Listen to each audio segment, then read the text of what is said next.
Hi guys, and welcome to Physical Sciences for Year 10. This explanatory video is going to be running through chemical potential energy and giving you an insight into what chemical potential energy is. Okay, now basically what it is, it can be defined as the energy which is stored within the chemical bonds of a substance. Now, in you and I, we think of chemical potential energy getting into our bodies in the way of food.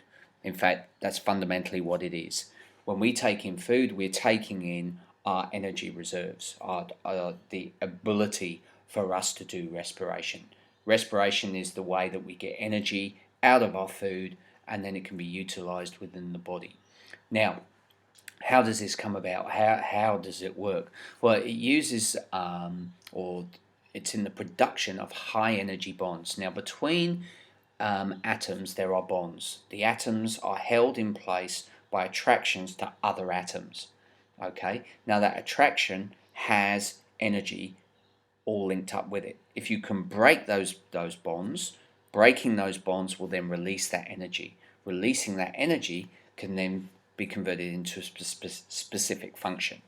So what happens in the concept of respiration is we take in our chemical energy in the form of food, carbohydrates, fats, proteins. All of those can be utilized in the form of energy. Some have more energy than others.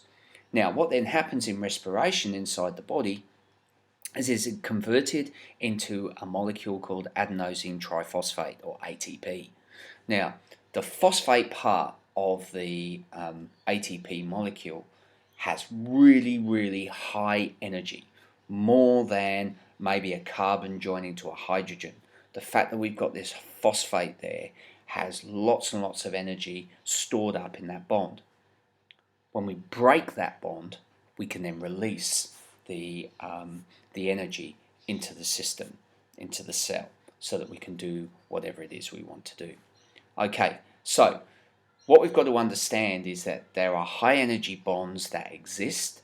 By breaking those high energy bonds, we then have the energy released. So ATP is like a battery molecule in that it stores or has the potential of storing energy. Okay, only when we want to use it do we then break those atoms apart and release the energy between the atoms. Note that I'm talking about the energy being released from between atoms and not within atoms. That's nuclear potential energy, and we'll touch on that later on.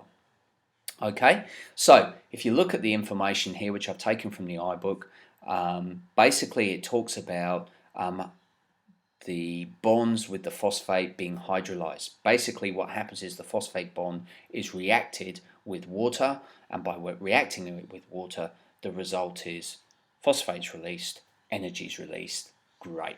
Okay, so what then happens? Well, some of that energy will be used in our metabolism, basically how we do things, and from that we'll then have some of the food which is then converted into waste. Now that waste still has energy linked in because it's still got molecules joined together. So in feces there is energy there. In carbon dioxide there is energy there. In urine there is energy there. We'll also have some of that energy that's been released from the ATP being released as heat, and that's how we keep our body temperature. Okay, obviously if we're doing a lot of energy, we're going to be releasing a lot of heat. That heat comes from that stored ATP, that stored energy between that phosphate atom bond. Okay, now where else do we see it? Well, as I stated, you can see in the top diagram that we've got top right, this is just a simple example of what's going on. All the black blobs there basically are your atoms, and then the lines between the blobs are the bonds. Now those bonds don't actually exist as sticks. Really what we're showing is the interaction between those two atoms, and that's the energy. Okay, we don't actually see it. There's not actually something there. It's energy. What does energy look like? I don't know.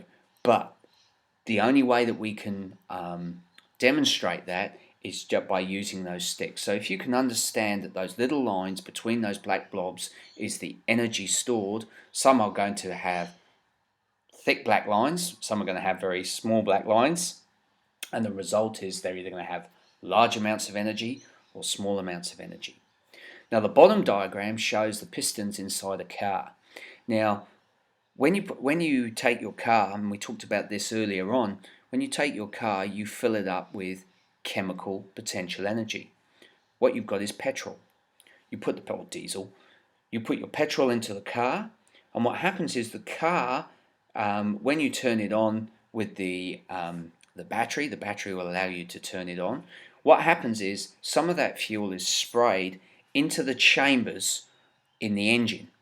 Okay. Now, what happens is inside those chambers you get the spray of your petrol, and then at the top of the chamber you're going to have your spark plug. Now your spark plug will send an electrical signal which will cause a spark.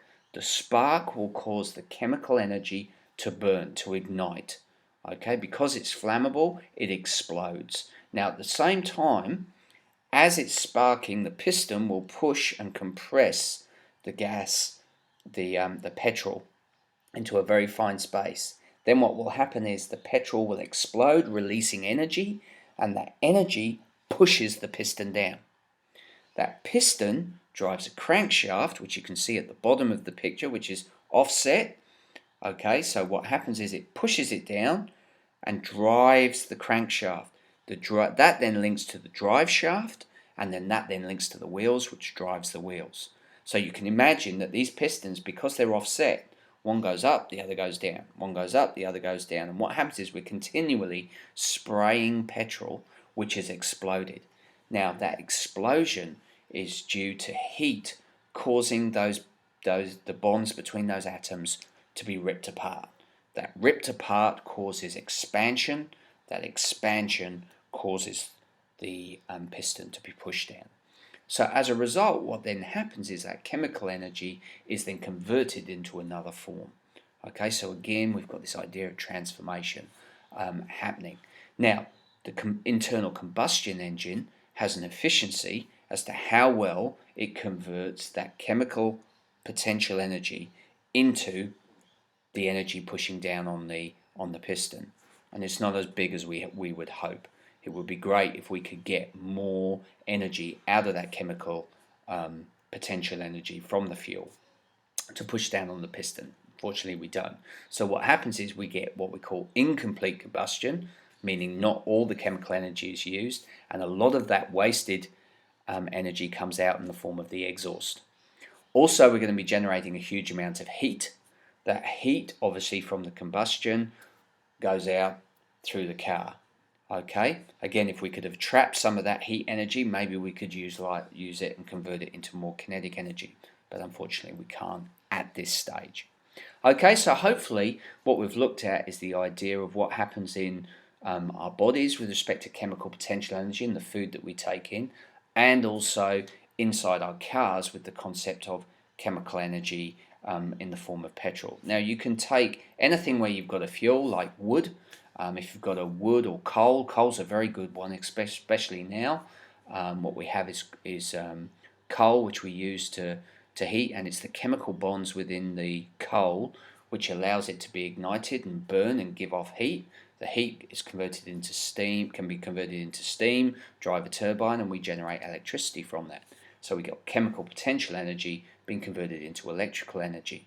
So again, we've got this idea of chemical potential is the energy which is locked inside the molecules of a chemical. Again, it's between the atoms, not within the atom. Okay, so I hope that explains chemical potential energy to you, and you've got a better understanding as to how it works. So when you look at fuel, when you look at oil, when you look at stuff that you put into your mouth, that you eat, you are basically taking in stored energy which you are going to release in your body or in your machine. Okay, thanks for watching, and join me again.